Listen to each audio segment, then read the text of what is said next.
Perbankan Syariah 2H dengan NIM 205231306. Di sini saya akan menceritakan kembali atau berstorytelling tentang perjanjian Giyanti pada tahun 1755 dan terbelahnya tanah Jawa.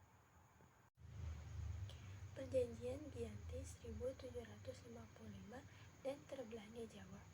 Perjanjian Giyanti merupakan sebuah peristiwa besar di masa silam.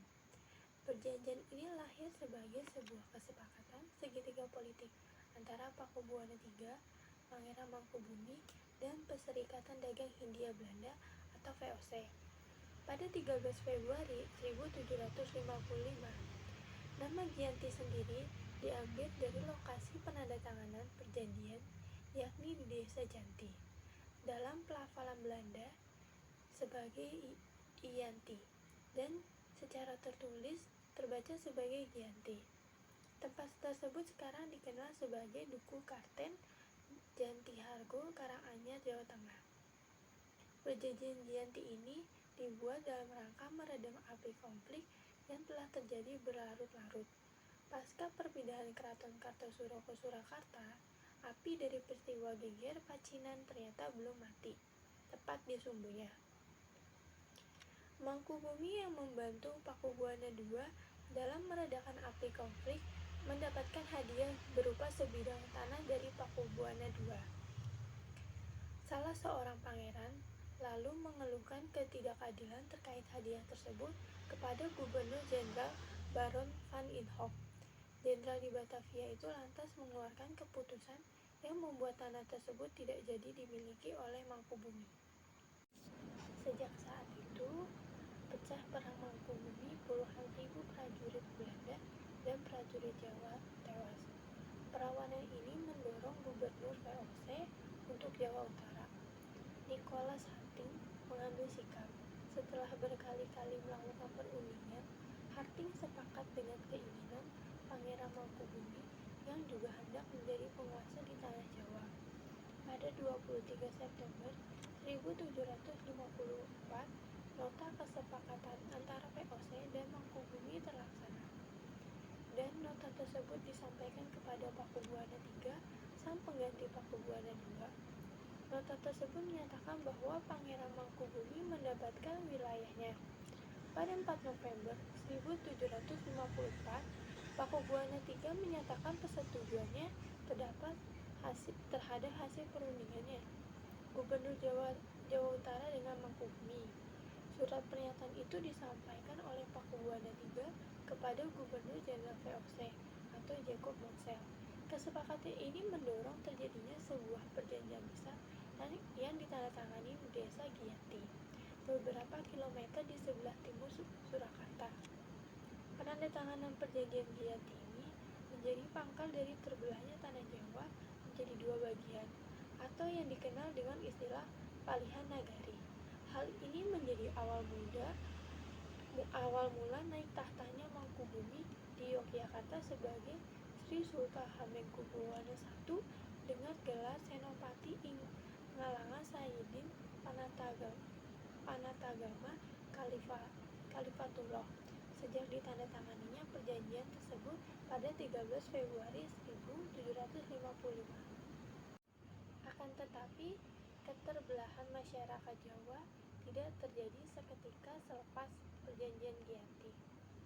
Proses pembagian wilayah dan juga aspek-aspek lainnya seperti bahasa mengalami proses yang panjang seberjalan waktu. Pembagian itu sengaja diacak sehingga banyak wilayah-wilayah yang tumpang tindih satu sama lain. Ada beberapa wilayah Jogja sekelilingnya wilayah Solo. Sementara itu, pasca perjanjian Giyanti, Raden Mas Said atau Pangeran Sayembara yang dahulu membantu Pangeran Mangkubumi masih terus melakukan pemberontakan seperti halnya Mangkubumi. Pangeran Sayembara yang juga Trah Pakubuwana turut menuntut hak sebagai penguasa wilayah. Dalam gerakannya pada Oktober 1755, Pangeran Sambernyawa berhasil mengalahkan satu kelompok VOC.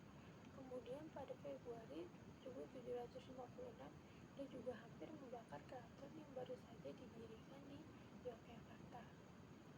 Setelah perang bertahun-tahun, VOC akhirnya menyudahi dengan penandatanganan Perjanjian Salatiga pada 1757.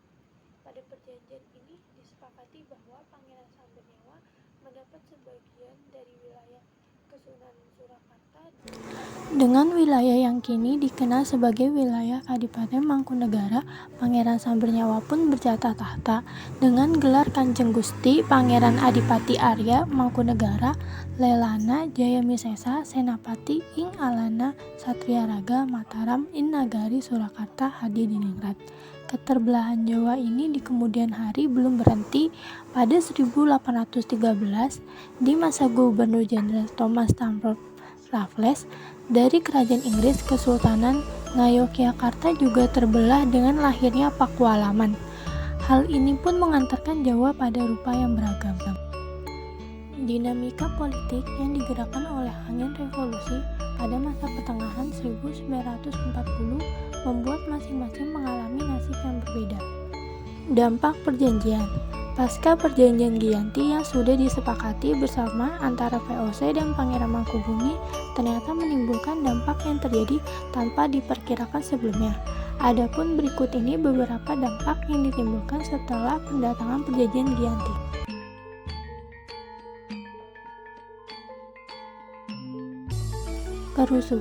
Kerusuhan justru semakin merajalela di berbagai tempat dan menelan banyak korban jiwa dari kedua kubu tersebut. Kerusuhan terjadi karena Raden Mas Said tidak terlibat dalam perbuatan perjanjian sehingga melakukan perlawanan yang tidak terelakkan.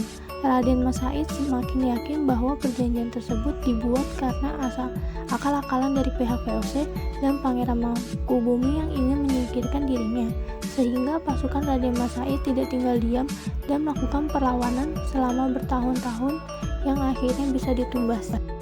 Kerajaan Mataram pecah jadi dua. Tujuan utama dari diadakannya perundingan Giyanti yaitu untuk membelah Kerajaan Mataram menjadi dua bagian, yaitu Kesultanan Surakarta dan Kesultanan Yogyakarta.